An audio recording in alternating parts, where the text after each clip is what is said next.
Bienvenidos. No olviden suscribirse a este canal. En él podrán encontrar listas de reproducción de programación para niños, animación digital, efectos visuales, videojuegos en 2D, videojuegos en 3D, control de procesos industriales, control de escenarios, control de animatronics, pensamiento lógico, programación para Arduino, programación en Visual C#, álgebra superior, álgebra lineal, pero como para niños, facilísima, seguridad de redes, sistemas operativos, metodología de la investigación, configuración de computadoras y mucho más. Bienvenidos. La organización educativa y su cultura.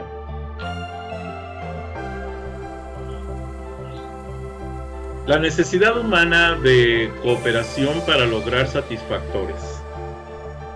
La modernidad y posmodernidad son posturas que caracterizan transformaciones económicas, sociales y culturales en cada momento histórico.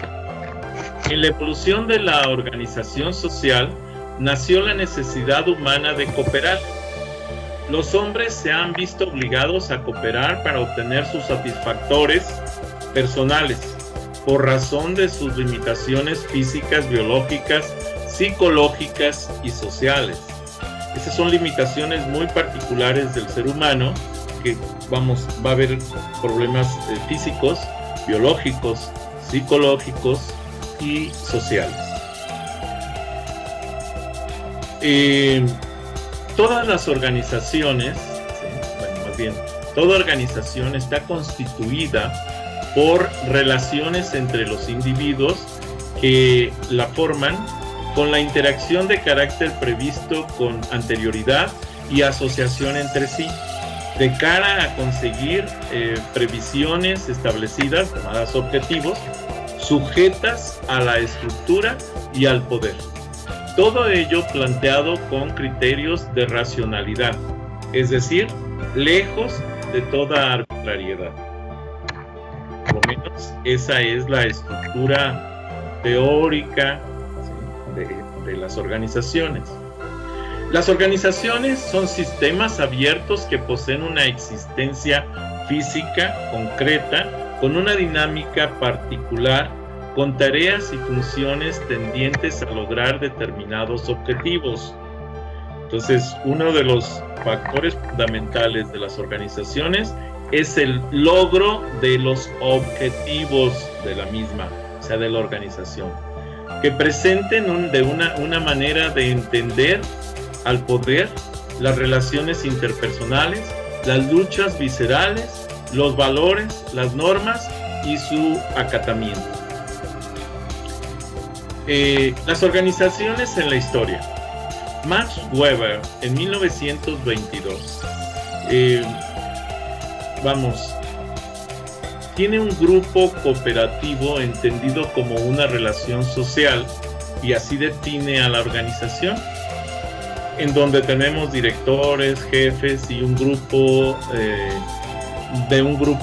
de administradores y de hecho personal que es dirigido por estas personas en ese tipo de organización que la define Max Weber.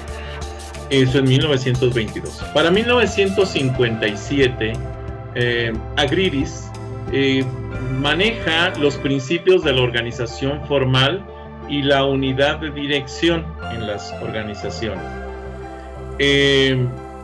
Barnard, en 1957, plantea un sistema de actividades o fuerza de dos o más personas, y a eso le llama organización.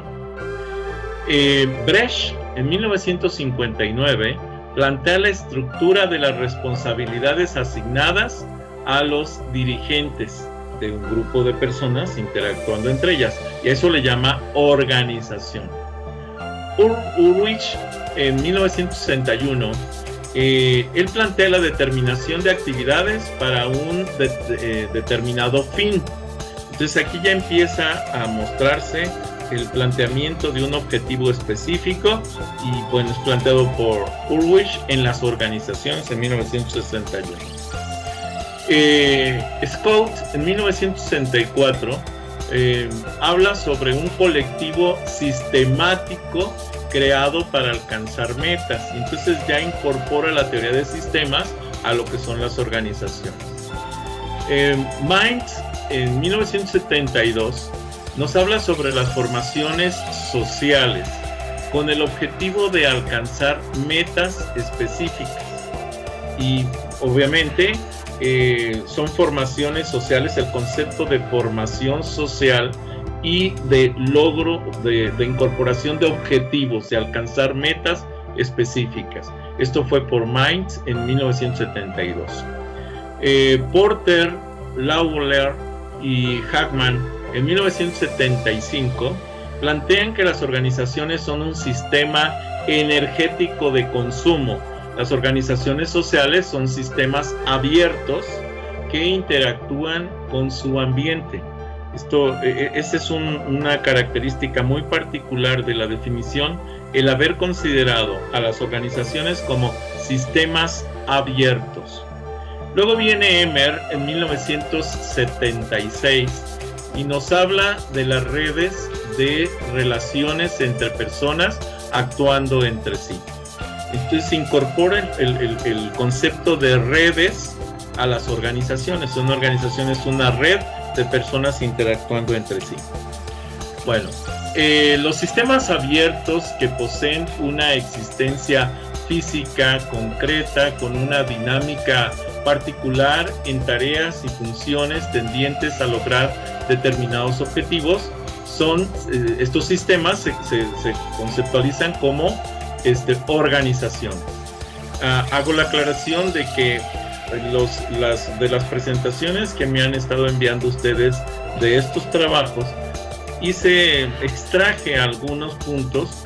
No puedo poner todos porque pues, obviamente tengo que corregir o que componer o que incrementar los conceptos manejados en las mismas, pero sí vean que sí estoy tomándolas en cuenta, por favor.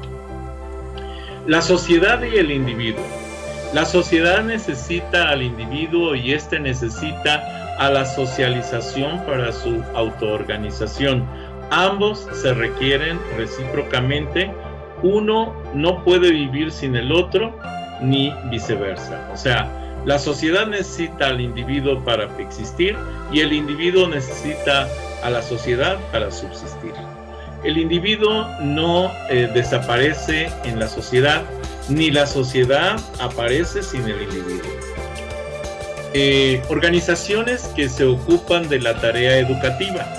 Cuando la organización se ocupa de la tarea educativa, según Soto en el 2001 y Philo en 1965, la define como la observación, caracterización, clasificación y relación de los hechos de la estructuración de los servicios regulares de enseñanza, así como los modos de organizados y dirigidos articularmente. Hago la aclaración de que van a haber algunas diferencias en la redacción de algunas de las diapositivas que fueron enviando, porque recuerden que lo que nosotros debemos hacer no es textualizar, no es citar textualmente los conceptos, sino en todo caso parafrasear sobre los conceptos planteados por los autores. ¿Ok? Entonces es por esto que se plantea esta situación. Ok, seguimos. La organización educativa es una organización humana integrada por individuos que asumen diferentes roles: estudiantes, docentes, directivos, empleados, con el propósito básico de garantizar la transmisión, adquisición y producción del saber, también planteado por Soto en el 2001. La modernidad. La modernidad es un periodo histórico que aparece especialmente en el norte de Europa al final del siglo XVIII y conlleva todas las connotaciones de la era de la Ilustración, que está caracterizada por instituciones como el Estado-Nación y los aparatos administrativos modernos. La autorreflexividad de la modernidad, son términos un poquito extraños, pero así se manejan. El conocimiento teórico, el conocimiento experto que retroalimenta sobre la sociedad para transformar tanto a la sociedad como al conocimiento. Hago la aclaración de que desde mi punto de vista debería ser autorreflexividad. Sin embargo, el término acuñado es autorreflexidad. Muy bien. La descontextualización en la modernidad es el despegar, arrancar la vida local. Cada vez es más producida por lo que se conoce como la translocal. Por eso muchos movimientos sociales hablan de resucitar, hay un detalle, la vida local en el hogar. Se habla de regresar hacia el hogar para lo que es la educación del ser humano. Ok. El predominio de la cismunidad en la modernidad se opone más bien al de la transmunidad, por cuanto el primero se refiere, o sea, la cismunidad se refiere a lo que está dentro del mundo, ¿sí?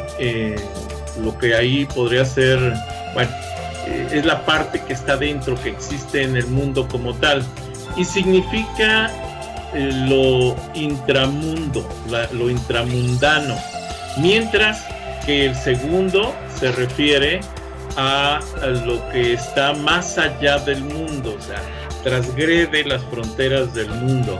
Es aquello que el ser humano siente, pero que en realidad no existe en el mundo físico como tal. El predominio, recuerden que estamos hablando de aspectos filosóficos de la teoría de las organizaciones. Por eso es que de pronto tenemos que ver algunos conceptos que son un poco intangibles, son más filosóficos que administrativos o que puedan verse como tangibles dentro del conocimiento o saber humano. El predominio del subjetivismo en la modernidad. La filosofía moderna profundiza en la subjetividad, pero este aspecto está subordinado a la atención a la naturaleza. En la modernidad se le da una atención a la naturaleza especial, es decir, se estudia la subjetividad para asegurar y fundamentar el conocimiento de la naturaleza. ¿Ok? El predominio de la razón en la modernidad. La razón adquiere independencia y se muestra como un producto exclusivamente humano y no como una manifestación del cosmos. O sea, se le quita el rasgo de divinidad y se asocia directamente al desarrollo del ser humano, y a eso se le conoce como razón. ¿Sí? Porque antes de eso, la razón se atribuía a esa parte divina que pertenecía al ser humano y que estaba inmersa en él, pero que pertenecía, vamos a decir, a un dios, a una divinidad. Y después, cuando ya entra la modernidad, entonces se le quita esa parte divina y se dice la razón pertenece directamente al ser humano. No es un dote, un don divino, sino es una forma de pensar del ser humano. Atención de la naturaleza en la modernidad surge con ímpetu el Renacimiento y genera el espléndido florecimiento de la ciencia de la naturaleza. La característica fundamental de la modernidad es que devuelve el pensamiento del ser humano hacia la naturaleza. Fases de la modernidad. La primera fase, son 3 fases, pero la primera fase, el sistema económico feudal, muestra signos de decadencia, el crecimiento de las ciudades, el comercio, la burguesía y el surgimiento de los estados-nación terminan con el sistema feudal. O sea, se acaban los feudos y comienzan las naciones. En la segunda fase se da una ruptura de las condiciones religiosas para afrontar la realidad desde una manera más libre, específicamente al dominio de la naturaleza. mediante el uso de la razón y el desarrollo de las ciencias tecnológicas. Esa es la segunda fase de la modernidad. Para la tercera fase de la modernidad, esta va tomando forma el proyecto de la vida moderna y el capitalismo como el sistema económico de las relaciones sociales, ideales liberales, donde el desarrollo tecnológico ayudaría a alcanzar el anhelado proceso social a través de la razón. Se le da entonces una fuerza a los movimientos sociales, pero a través de la razón, como algo que surge del ser humano y no de una divinidad. La posmodernidad, que es posterior, vamos, a esa modernidad, en esta la condición posmoderna busca nuevas formas de asumir la vida social en la que encaje la institución educativa con carácter multicultural. Define cultura como el conjunto de conocimientos y saberes acumulados por la humanidad a lo largo de sus milenios de historia. O sea, esa carga, ese bagaje de conocimientos que el ser humano acumula o ha acumulado a lo largo de sus miles de años de historia, se le conoce como cultura. La posmodernidad es un movimiento cultural occidental que surge en la década de 1980 y se caracteriza por la crítica del racionalismo, la atención a lo formal, el eclecticismo y la búsqueda de nuevas formas de expresión, junto con una carencia de ideología y compromiso social. Busca nuevas formas de asumir la vida social en la que encaja la institución educativa con carácter multicultural, cambiante y transformadora. Asimismo, sostienen otras posturas diferentes de lucha a favor de la paz, por la defensa ecológica, en favor de la multidimensionalidad, por la emancipación de la humanidad. Debo aclarar que varios de estos conceptos fueron acuñados en la presentación por la intervención de Jennifer Arlett, que estuvo muy atinada en el desarrollo de esa presentación.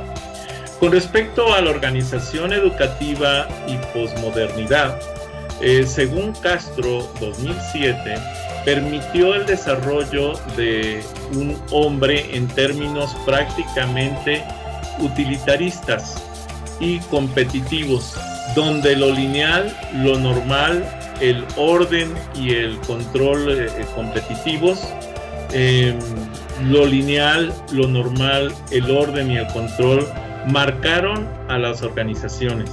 O sea, ya en el 2007, ya el término de la organización se ve directamente influido por líneas de trabajo, por normalidades, por orden en la estructura del trabajo y por el control dentro del sistema, de los sistemas organizativos.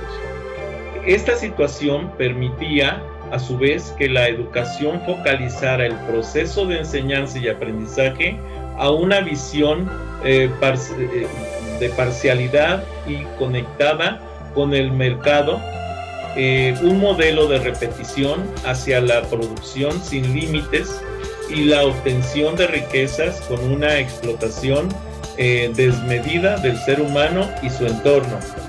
Hago la aclaración de que en algunos países del mundo existe la tendencia a que la formación, por lo menos en los estadios básicos de la enseñanza, se dé directamente en casa.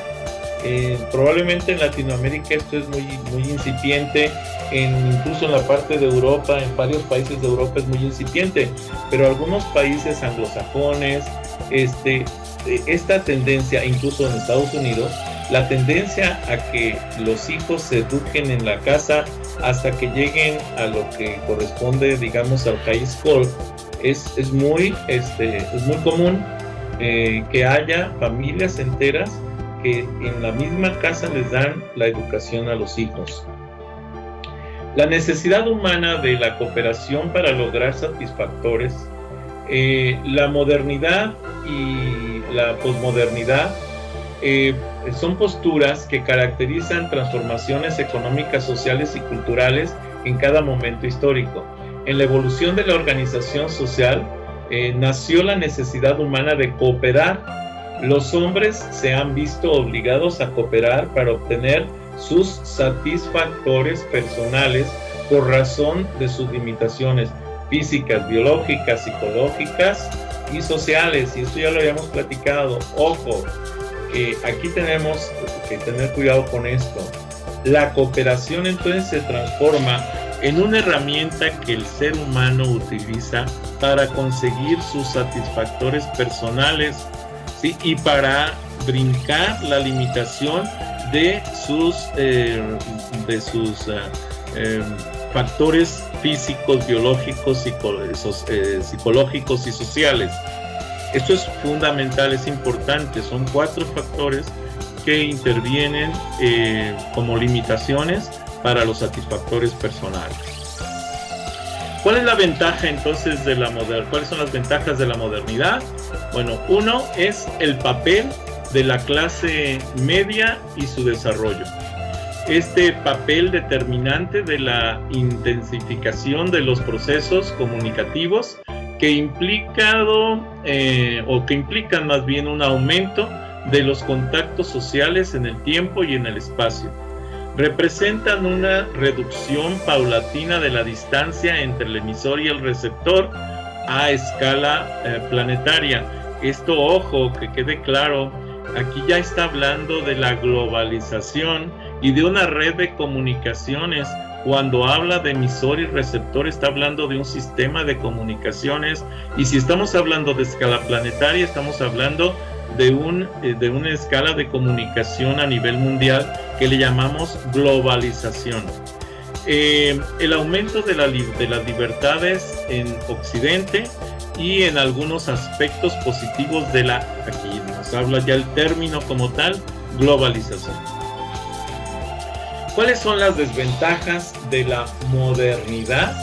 Bueno, las desventajas son la banalización, el consumismo, la pérdida de identidad por la misma globalización, la ausencia de referentes políticos válidos y, en definitiva, la sensación de que el mundo está fragmentado y no hay proyectos estimulantes para orientar a los individuos y a la humanidad en su conjunto. O sea, cada región, cada zona va hacia un cierto rumbo distinto, no es tan simple.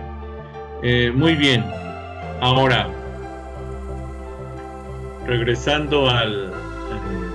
continuando con la presentación, la organización y la cultura escolar está compuesta por 2 o más personas que funcionan de manera más o menos continua para alcanzar una meta o unas metas comunes. La cultura proviene del latín cultura, que significa cuidado del campo o del ganado, es decir, el cultivo de la tierra o del ganado, y a mitad del siglo XVI, cuando el término connotativo metafóricamente se transforma como el cultivo de cualquier facultad. En este caso, las organizaciones, al final de cuentas, podría decirse que son el cultivo de servicios, de recursos, ¿sí? Incluso de la formación del ser humano. Esto cuando estamos hablando de servicios educativos.